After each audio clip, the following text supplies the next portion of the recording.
things like that can happen, but it's the way you manage them. It's the way you're transparent to the owners. So having a really open mind and coming in to enjoy the experience, whatever that may look like for you. And I remember, I think one of the owners sold out of the share because he was impatient. And what have we got? Probably half a dozen 2-year-olds that I think are probably better than our current crop that are racing. Welcome to episode 31 of Off and Racing.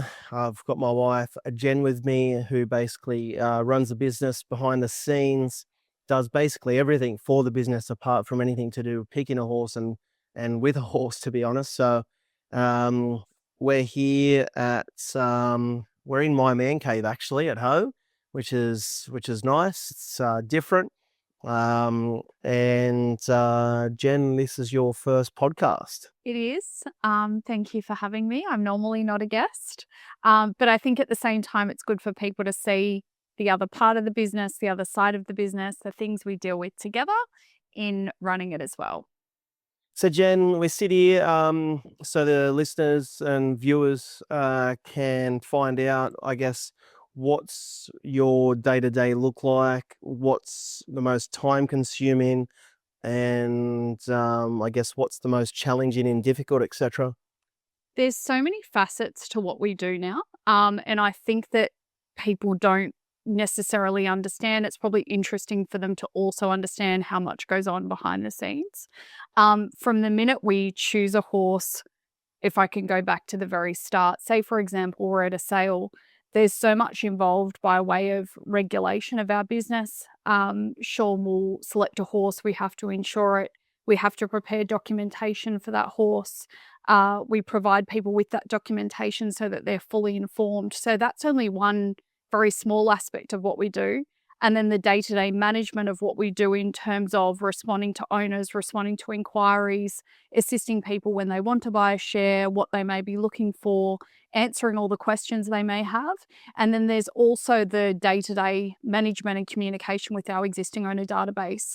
Now we're up to well and truly, well over mid-60s or something like that, yeah. In terms of horses, and that involves a lot of owners. So not only do we have this sales and the share purchases that may be happening, it's also attending to the day-to-day queries from those owners, the management of the horses, race days coming up, queries people may have about their horse and what may be happening. So there's multiple different facets of what we do, and that's only part of what I do. Sean is then managing the farm, what may be going on out there, horses that are racing, and that's a completely different side to what you do as well. We sort of don't really enter into each other's domain, so to speak.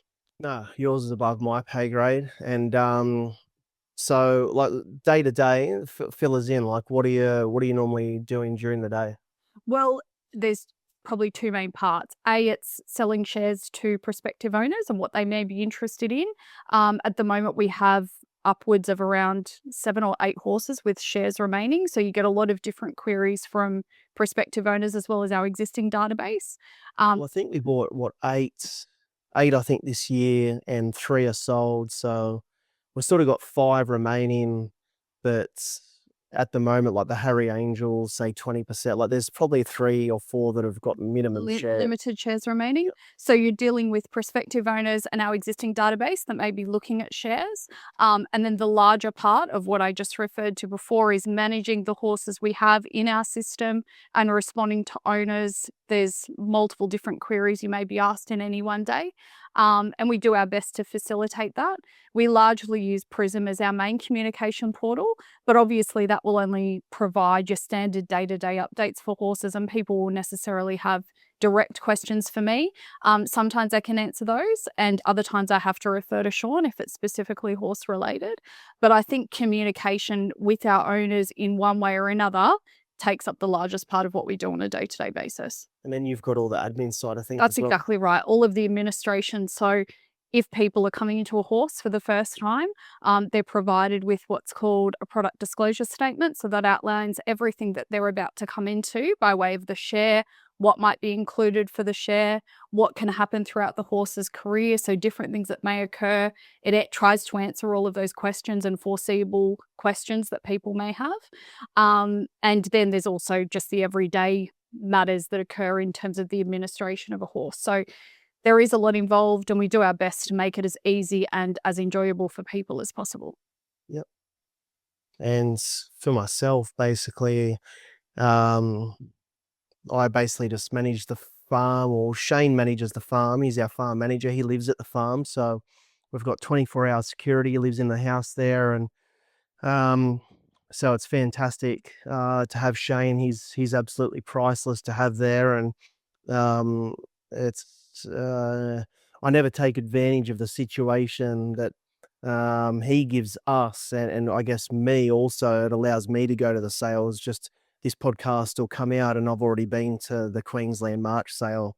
I leave on the 10th, so and I'll be there all week. And my job is basically just managing, not only purchasing or selecting the horse with either the trainers or the trainers' bloodstock agents. We all liaise together and make sure everyone's happy, but it's also getting the horse home, getting it into the system, how long they need to be home, what injuries I need to rehab, how I'm rehabbing them, how I'm liaising with multiple vets, nutritionists, nutrition, pasture, farm improvements. My job's harder, hey, by the sounds of it. Well, No, like, and then like you have more hands-on issues that arise. Mine can be managed sometimes with the benefit of time. You don't always have that. yeah, and like each morning is putting out fires. So like horses, you might have 30 to 40 horses spelling, and they're, animals are going to do animal things, and that they might have grazes or cuts or swelling or lameness or something going on. And then I'm dealing with Luke Morgan, our breaker, communicating through there, how they're going, how they're not going. Then multiple trainers, race nominations, jockey selections for certain horses, what suits what. And there's so much that goes on, but all in all, I think my job's way more important. But I think too, to that point, we're often asked, or I'm often asked very commonly by prospective shareholders, not so much the existing database because they know what goes on, but to that very point, we're often asked, what sets you apart? How do you manage the horse? What goes on? I think Sean has just answered that. There is simply so much that happens, and we really feel like we do our absolute best in that regard. Our best, but always Things will willing go wrong. to improve and learn. And Yeah. I'm always looking for like basically what Jen does is so much more important to the business compared to what I do. Jen runs the business.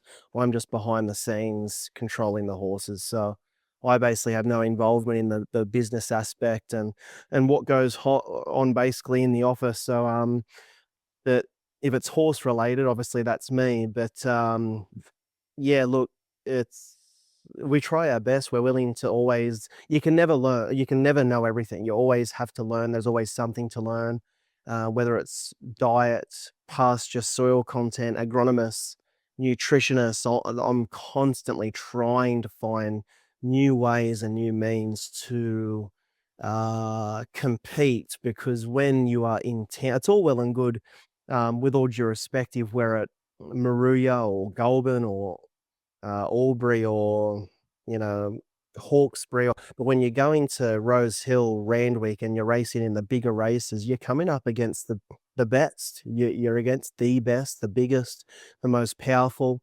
and with an unlimited resource, unlimited financial resource, and etc. etc. So if we're not ticking our 1%ers, we can't compete. So and I think we say quite openly, Sean does his absolute best to make the best selections possible, and that's been proven with some of the more recent success we've had. And we will do everything we can to find those horses. The reality is not every horse will be a group winner. That's statistically just how it is.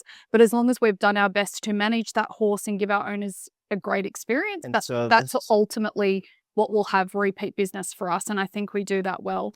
There'll be disappointment, guys. Like, trust me, we stay in every horse. Like, I don't want to be in a slow horse, and if we're in a slow horse, trust me, I'm just as disappointed, if not more, because I chose the bloody thing.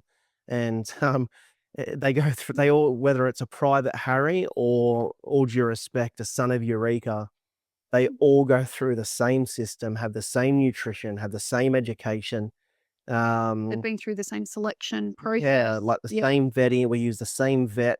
Even our vet, who I won't mention, but like the trust that I have to have with our main vet is huge. Like they're part of our team. Like I had our vet out at our farm this morning for 3 or 4 hours going through horses, and um, he tells me whether a horse is ready to go or not, and w- you don't even question their judgment. It's the trust is there. Yep, no worries. It needs 3 more weeks. This needs 12 more weeks. That needs 6 months.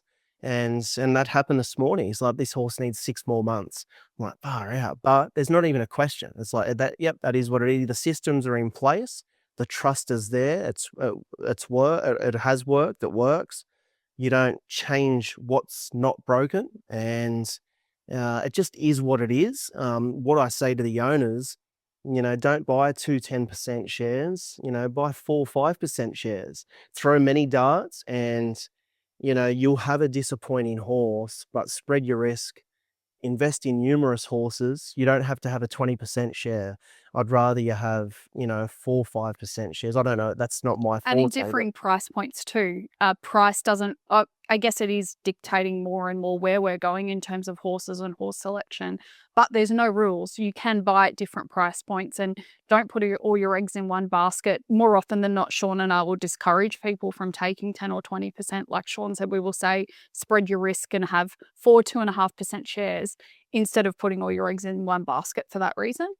We're more than likely to tell people to purchase in that manner.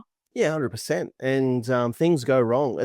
It's not a matter of if a horse will get injured. It's when. It's as simple as that. They're athletes.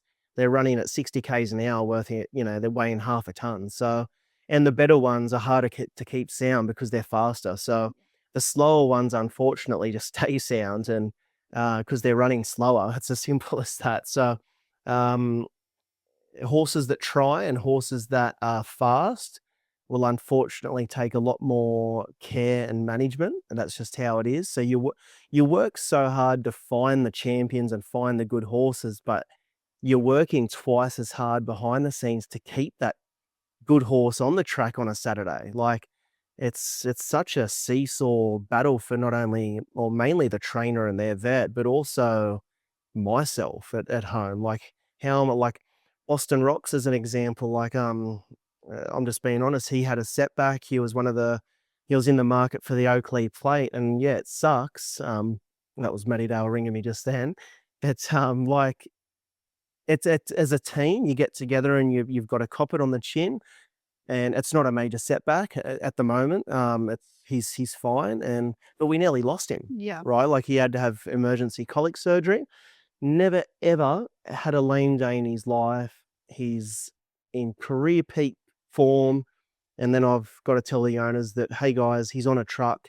We're a chance of losing him tonight. He's emergency. Like things like that can happen, but it's the way you manage them. It's the way you're transparent to the owners. You've got to be honest, whether it's good, bad, ugly, average, whatever it is, be honest. If you're honest, you don't have to remember your lies. You don't have to be constantly chase your tail and try and smooth things over. I just think 95% of our owners, they love the honesty. Yeah, and I think they're the biggest things for people that may have not been in horse ownership before, or even people that have a share and they may not know as much as other people that have been in the industry for a long period of time. My biggest pieces of information would be have a completely open mind. That we can't control what's going to happen. We can't control the trajectory a horse is going to go on. You simply cannot. So having a really open mind and coming in it to enjoy the experience, whatever that may look like for you, and also being patient is probably the second biggest piece of advice. You have to be patient. They are an elite athlete, like Sean said. So much can happen. You've got to be patient. You've got to go along for that ride with them. People will often ask, what expectations do you have for a yearling, or what races may it be aimed at? And we simply say the horse will tell us. That is the best piece of information you can tell somebody. You can't control the manner in which a horse is going to proceed. No, you just can't. And we all want the precocious Sheikies or Hedricks or Warwovens or Paradoxians, and we all want to be a part of those, but some horses just don't. Yeah. Don't stand up that early. And I've got probably, what have we got? Probably half a dozen 2-year-olds that I think are probably better than our current crop that are racing, but they're just not. As much as they are precocious, once you dial the pressure and you screw them down, they're telling you, "Hey, I just need that one more break." And so you've just got to be patient, and the results will come. Private Harry didn't race until he was 3.5 years old, so that's as an example there. And that's one of the best examples. He had knee surgery as a 2-year-old. It wasn't bad surgery, but he had knee surgery in both knees. We had to give him time. We had to give him 9 weeks out. He came back, and I remember, I think one of the owners sold out of the shed because he was impatient, and I guarantee he wishes he didn't now. So, like, it's all about being patient and also to that end, like not taking the story of other horses and thinking that's going to be your own. social media. They're so individual. Such a good point. I think a lot of people are sold a story of what a horse racing experience should look like, and we're the first to say, look, we're buying them with the intention of a 2-year-old. Whether they are is up to the horse. Some are. Yeah. Some are not. That's simply the way it is. And I think you're much better to set those expectations early, as opposed to selling a story that, look, they might be a sheiky and it might all go that way, but 9 times out of 10, something else will happen or throw itself up that we cannot control. Well, so you think, Philly, we just purchased with Yes. David Pfeiffer. Yeah. It's clearly going to be a 3-year-old. Yeah. It's not early. So you've Yeah. got to be transparent. It's Yeah. not going to race as a 2, and if it does, it'll be the last month of a 2-year-old, like Yeah. Queen's Rhapsody. They're not 2-year-olds. If you want a precocious horse, sorry, that's not for you. Yeah. You've just got to put people into the right horses. And I think that's really important. Is I will say to people, because I'm more often than not having those conversations, what is it that you actually want? What are you interested in? Understanding that a 3-year-old is a lot different in terms of time than a 2-year-old, and if it's a 2-year-old, you may be paying for that accordingly. There's so many questions, and I think the more questions we ask, the less disappointment people have, or they may have been disappointed before because it took, in their mind, too long. But when we ask those questions, it hasn't really taken too long. That was always the way the horse was going to proceed. So asking those questions is important as well, and just explaining the reality of what horse racing is. Yeah, There's so many in different my parts. opinion, like, I don't know what you, but in my opinion, there's we're regulated. I highly suggest to look at syndicators. Doesn't have to be with us. Just look at syndicators, as a whole, and I think regulation is key. But that's that one. And then B, in my opinion, there's no such thing as value for money in this industry. I think you get what you pay for. It's probably life. If you're paying $400,000 for a horse or $10,000 for a horse, all I'll say is there's a reason why. Whether it be an X-ray issue, whether it be stallion, mare, physical, whatever it may be, it's a fact. So you get what you pay for. That's just my opinion. Yeah, and a lot of times I'll be talking to a prospective owner. They might be telling me they're looking at 3 different horses available, and nearly every occasion you've inspected all 3 that are not even ours. You have looked at them, and you can tell me what your thoughts may have been. And there's always a reason why we haven't personally selected that horse. Yeah, or I might say, yeah, I did like it, but These are the there's just things you that little didn't. thing Yeah. there, or Yeah. yeah. And you can only give people that feedback too. Yeah. Um, But I think that's probably another difficult thing for us to overcome, is that people are often very dictated by price. Like anything, if there is a cheaper option available, unless you've had experience previously, sometimes people will lean towards a cheaper option or what they may foresee to be a cheaper option. For example, they may say to me, I can get 20% in that filly as opposed to 2.5% in yours. Again, it's a completely individual decision. But like we said to a little earlier, I would much prefer for you to have a 2.5% share in a filly with great residual value that's lower risk than taking 20% of a filly for a third of the price. I still say to people too all the time, still remember, after the initial share investment, 20%, just to use a number, for ongoings is very expensive to maintain over the course of a horse's career. That becomes a really expensive exercise. The initial investment may not be that expensive, but it's the ongoings you've got to put into that product, like anything. It all costs the same Yeah. to feed them. A Yeah. slow one, like I said, I'd rather have 2.5% of a very, very good horse than 20% of a pretty average horse.